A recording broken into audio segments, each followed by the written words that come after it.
ఈ క్లిప్పు ఒక్కసారి చూడండి. శ్రీనివాస్ ఎస్సీ గారు ఏపీలోకి నేను ఎక్స్పెక్ట్ చేయడం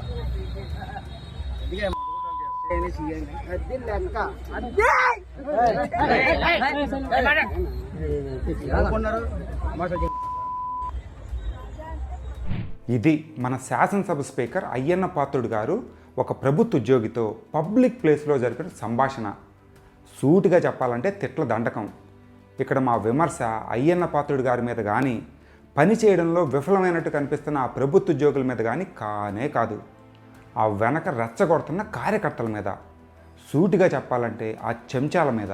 ఆయన ఒక తిట్టగానే అద్దీ లెక్క అని అరిచి గోల పెట్టి ఆయన ప్రోత్సహించారు చూడండి. వాళ్ళే ఈ సమాజానికి, వ్యవస్థలకి శత్రువులు, అసలైన ప్రమాదకారులు. ప్రజాస్వామ్యంలో ప్రజలు ఎప్పుడూ కూడా తమ నాయకుల మీద ఒక కన్నేస్తూ వాళ్ళు అదుపులో ఉండేలా చూడాలే కానీ ఇలా వాళ్లే రెచ్చగొట్టి బూతులు వాడడాన్ని, భౌతిక దాడులు చేయడాన్ని అస్సలు ప్రోత్సహించకూడదు. అది ఆ నాయకుని మీద వాళ్ళకి ఎంత ప్రేమ ఉన్నా సరే. అక్కడ ఉన్నది ఒక ప్రభుత్వ ఉద్యోగి, పైగా పోలీసు.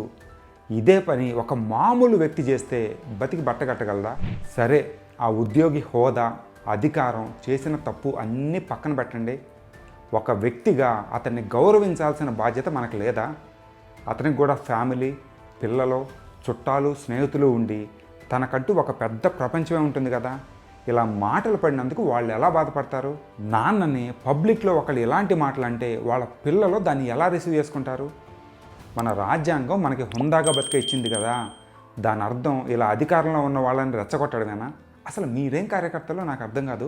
ఒక తత్వవేత్త ఇలా అంటాడు, in a democracy people get the leaders they deserve. అంటే ప్రజాస్వామ్యంలో ప్రజలకున్న అర్హతలను బట్టే వాళ్ళ నాయకులు తయారవుతారు అని. ఇలా బూతులు వాడే, పబ్లిక్లో ఎదుటి వ్యక్తిని తిట్టే, భౌతిక దాడులకు దిగే వ్యక్తులు చుట్టూ ఉన్నప్పుడు అలాంటి లక్షణాలు ఉన్న వాళ్ళే నాయకులుగా తయారవుతారు. ప్రతి నాయకుడు కూడా వాళ్ళ కార్యకర్తల్ని, చెంచాలని సాటిస్ఫై చేయడానికి ప్రయత్నిస్తుంటాడు. వాళ్ళు ఇలాంటి బూతులతో సాటిస్ఫై అయితే అవే బయటకు వస్తాయి. మంచి మాటలతోనో పనులతోనో సాటిస్ఫై అయితే నాయకులు కూడా అవే చేస్తారు. కాబట్టి ఇక్కడ నాయకులని ప్రయోజనం లేదు, తప్పంతా ఆ పక్క వాళ్ళదే. ఆ అరచిన వాళ్ళకి మా ప్రశ్న ఒక్కటే, మీరు ఇంటికెళ్ళి ఇలాంటి పదప్రయోగాలు మీ ఇంట్లో వాళ్ళ మీదో, మీ పిల్లల ముందో, చుట్టాల దగ్గరో అందరికీ వినపడేటట్టు పబ్లిక్గా చేయగలరా? అలా చేయలేకపోతే మరి దీన్ని ఎలా ఆమోదిస్తారు? ఒకవేళ అలా చేయగలిగితే కనుక మన సమాజం మంచి పౌరుల్ని తయారు చేయడంలో విఫలమైనట్టే. మీరేమంటారు?